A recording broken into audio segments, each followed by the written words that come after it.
how to pump out high quality Roblox games fast. If you've ever wondered how top devs are able to just pump out such high quality Roblox games really quick, I'm talking a new game every week. This video is for you. And I'm going to get into like the entire process, like project management process that I think is the most efficient personally. And talked to a top dev recently. He taught me most of what I'm saying in this video. And I've also learned by just spending a lot of money on devs and being burned. All right, let's just fucking dive straight in, dude. The reality is this platform moves incredibly fast. Okay. So the point I'm trying to make is ideas are cheap and everywhere, and execution is all that matters. Okay. And this is coming from a guy that loves marketing, loves coming up with game ideas, loves doing the research, but execution is all that matters. All right. Now, why am I qualified to talk about this? Well, I used to run a marketing agency, which is a people business. So I understand project management. I understand scoping projects. I understand making sure things are met on deadlines. Am I a top Roblox dev? Not yet. We're getting there. Okay.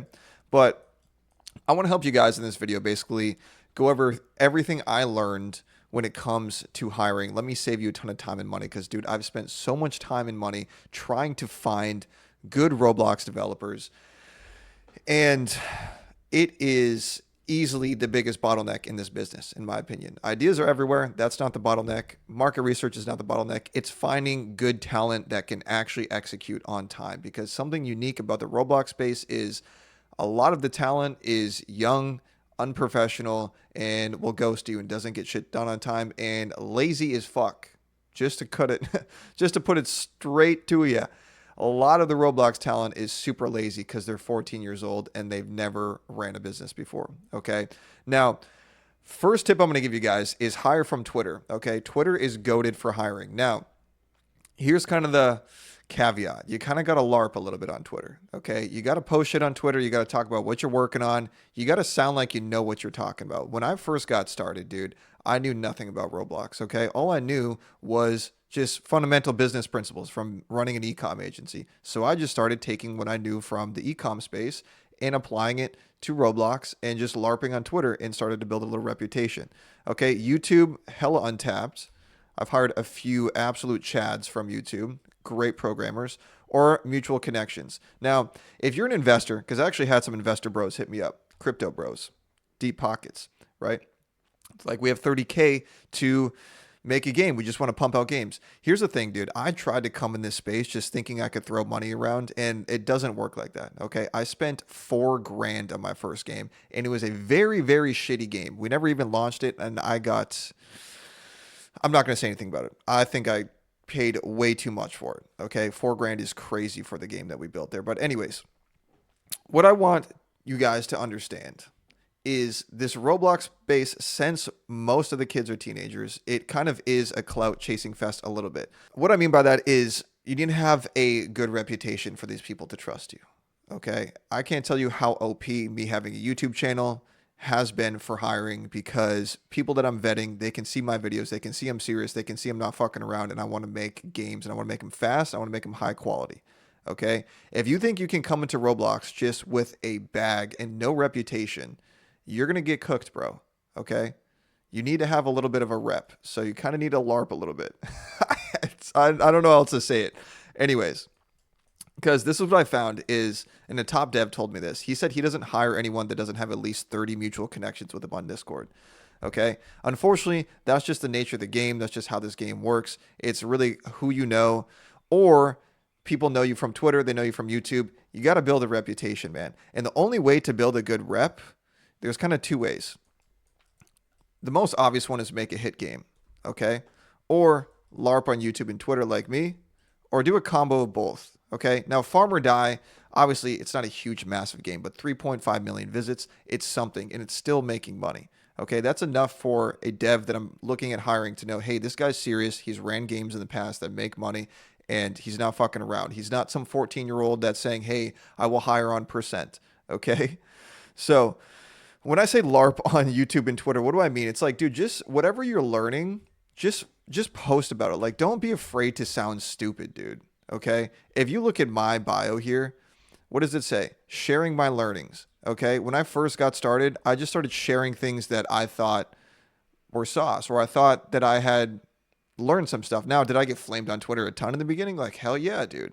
But who cares? Like, don't be afraid to build in public. Okay? Don't be afraid to look like an idiot. And who gives a crap, man? People will get to know you. All right? And it's important for hiring, bro. It is OP. If you look at all the top devs, they have a very good rep at how they do it. They made a hit game.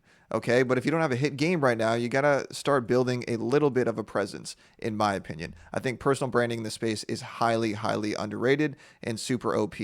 Okay, because making a hit game, this could take you a while, man, especially if you don't have funds. You're just grinding, grinding, grinding. I would kind of do both here. Okay, network and work on making hit games. Combo of both. Anyways, that point's over. Now, when it comes to hiring, best type of dev to hire is what's called a T-shaped employee. What is a T-shaped employee? Okay, let's do a quick Google search. A T-shaped employee is a professional who possesses deep, specialized expertise in one specific area, for example, a programmer, combined with a broad working knowledge and collaborative skills across multiple other disciplines.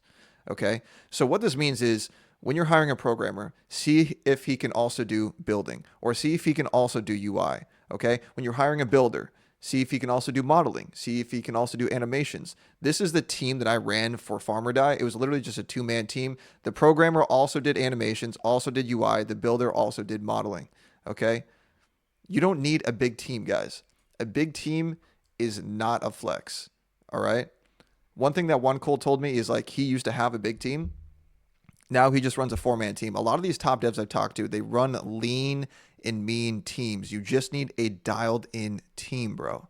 Okay. First thing, again, make sure they're T-shaped. So example, you hire a programmer, but he also does UI. Okay. Or you hire a builder, but he also does models and animation. Now, again, how do you hire? I mean, LARP a little bit on Twitter and just make a hiring post, dude. Let's see. I think I've deleted them, but like I have been able to hire same day within the hour sometimes. I probably deleted. Yeah, no, here we go. Looking to hire builder, modeler, blah, blah, blah. Right? Hired this guy within the next hour. Like literally, just because I have a little bit of a following, 2.8K impressions. Now, you want to make these guys a reasonable offer. Like you need to understand the market rates, understand what's a good price, talk with some mutuals, and button it down that way. Okay. Now, something to note, which I'll get into, but always sign a contract. Do not work with someone that is not willing to sign a contract. Okay. It's how you are professional. It's how you agree on the scope of the project. And let's just get into that. Okay. You as the game designer / producer, which is what my role is, by the way. If you guys didn't know, I don't know how to code. Okay. I'm a producer / designer. You need to get clear on what's called an SOW, statement of work. Okay. It is your job to manage the scope of the project and agree up front. Okay. This is how it goes. Before anything, you need to get clear on exactly what you need built. I'm talking about for your programmer and your modeler, UI, everything, all the frames, all the models, everything you need to get clear on in terms of what's called an MVP, minimal viable product. Okay. This, in my opinion, is all that matters at first. You want to make sure that you get your core loop done so you can play test it with players and playtesters and make sure that the game is even fun. Is it even viable? A little hack that I've done recently, since I don't know how to program, is you can get a working prototype with AI before ever hiring a dev. Okay. And dude, this is OP in my opinion, because you find a game idea within the next couple hours, you can use Claude to get it up and running using just basic parts and free models in Studio. Last thing before we get into basically the process of project management is just some tips for hiring, right? Always make sure that they're in the same time zone. This is just for communication. This is so if your scripter is making something and then he needs a model, boom, modeler's in the same time zone. He can get it done within the next couple hours. Always get a contract signed. Contract terms. This is what I've been taught. Paid upon completion is preferred. And again, devs will only do this if you have a trusted reputation. Okay. Because there's a lot of scammers in this space, unfortunately, that ruined it for all of us serious operators. And it just sucks. All right. I've tried 50% up front. I've tried paying in full up front. Anytime you pay in full up front, you're cooked. The kid's going to take 2 weeks to deliver. It's terrible. Okay. 50% up front. I always prefer paid upon completion, but I mean, you don't have to be super strict. You can negotiate, but paid upon completion is the best. And in order for this to work, again, you need to agree on the statement of work, which is basically in your contract outlining everything that the person is going to deliver in exchange for this money. Now, it's your job as the project manager / producer to make sure that you're not adding a ton of shit in there that's not in the original agreement, or you're going to piss off your team. Okay, I know this because I've been a freelancer. I've also ran agencies, and I just know that when expectations are not met on either side, people get resentful, and it's just not fair to your team. Okay, so you need to agree up front, hey, this is what you're building. And of course, you're going to get ideas as things go on. You're going to want to give them ideas, but try to refrain as much as possible and try to stick as much as possible to that original agreement as to not piss off your team, because it will bog down your programmer, your builder. They'll just be like, bro, this is not what we agreed upon. I'm not getting paid for this. Just agree up front load all that shit, and stick to the plan. Okay? If you need to make a new contract for new shit, then get it done. Now, let's get into this. Okay, the whole process from ideation to actually building the game. First things first, market research, find your game idea. I have tons of videos on this, okay? Check the other videos on my channel. What you're then going to do is you're going to put this game idea into what's called a game design document. Okay, game design document basically outlines like what is the game, what do players do in the game, how do players level up, economy, progression. It's basically just like an outline. I also use it as like the statement of work for the programmer. So like what I'll do is I'll make a game design document, and I can show you guys an example in future videos if you want to see one. I'll make a game design document and I'll just give it to AI. I'll say, hey, AI, just tell me out of this game design document what the programmer specifically needs to do. Okay. Now, once you have your game design document, this is kind of like the scope of the project. That's the way I like to think of it. Okay. You're then going to take that scope, you're going to put it into Trello.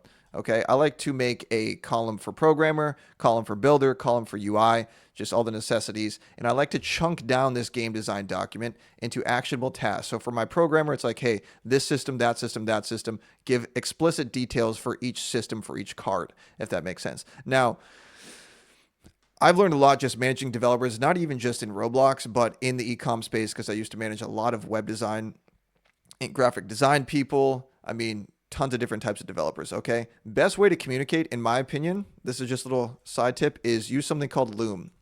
Record a video. Okay. This is super helpful for them to understand exactly what you want done. And if they're not doing what you want done, it's because you suck at communication. So add pictures for references. And of course, you're going to want to give references to games. So like, for example, for my programmer, if I'm like, hey dude, I want this system and it's going to function exactly like it is in this game, I give them a link to the game that has the system that we want to implement into our game, if that makes sense. And I'll record a video going over this typically. Okay. Or if you don't want to do videos, just hop on a call with them, make sure that you're clear on everything. Okay. Now you have everything in Trello. What you're going to do is go into phase one. Okay, I've had to learn this the hard way because I've tried hiring scripter and builder at the same time. And what I've been taught and what I'm going to do for my next project is I'm going to get all the models, builds, and UI done first before ever getting a programmer in there. Okay, this is specifically just for your core loop. This is what I've been taught. So get your models, builds, and UI done before the programmer goes in. Okay, because what I've noticed with programmers is if they go into an empty studio workplace and they're just using parts and free models, it's not as motivating, right? But if they come into a place where the world is already built, they just need to bring it to life. And it's way, way more motivating, okay? And again, another reason why your team should be in the same time zone is because they'll end up motivating each other. If the builder sees that the programmer is making progress, the programmer sees that the builder is making progress, it's just like, fuck yeah, this is real. We're doing this, right? It's exciting. So that's how you keep momentum. Now, phase two, programmer gets in there, all builds and UI are done. They're going to bring the core loop to life. Now, and again, this is just for an MVP. What's an MVP? Minimal viable product. Okay. MVP equals minimal viable product. It's kind of like a SaaS term, but basically just means like the bare bones basics of the game working, core loop, and some progression. Okay, that is what we're talking about in this video. I'm not talking about scoping an entire game with live ops and everything. Okay, I'm talking about getting an MVP out. Now, what happens? Builder, UI, everything's done. Core loop's done. Programmer has scripted it. You just want to play test the fuck out of it. Think to yourself, is this good to launch? Okay. A lot of devs get this wrong. They overthink. I know that you guys get passionate about what you're building, but dude, just launch and see how players respond. Because the quicker you can get live players in there, the quicker you can get data. Okay. Different schools of thought. Ideally, you can get play testers before you even go live. We'll talk about that in later videos. Now, is it good to launch? Yes. Just fucking launch that shit. Start spending on ads. Look at feedback. You can do beta mode if you want. I know you guys have tons of questions about beta mode. Maybe I'll answer in different videos, but we're talking about project management here. Okay. Is it good to launch? No.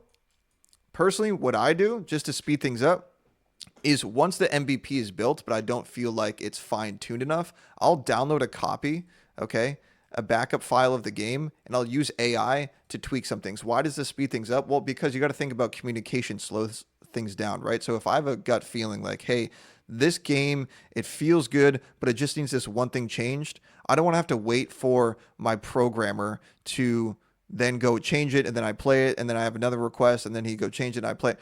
That's going to slow things down. So to reduce the headache for your programmer, because you guys got to stick to scope or they're going to get pissed off, right? It's just not fair to them. What you can do, again, download a copy, a backup. If you have ideas, just tweak it with AI, get it feeling right, and then once it feels right, then you can go back to your programmer. Okay, after several different iteration cycles, maybe 2 or 3, you can go back to your programmer. Hey, this is exactly what I know needs to get changed in order to add that next level of polish for this game. Okay, so once that's done, again, you just bring it back to the programmer, and then is it good to launch? No, go back to prototyping. Okay, you can prototype in a silo with AI. All right, and then bring it back to your programmer to make sure that it actually functions and the code scales. Okay, so that was a lot of yap. A lot of yap. Hope this was helpful, man. This is a video that I wished that someone showed me early days when I was just trying to figure out how do I actually pump out these high quality Roblox games fast. Okay. Hopefully that answered your guys' questions. If you have any questions, let me know in the comments below. What do you want to see next in a video? And that's it. Peace. Love y'all.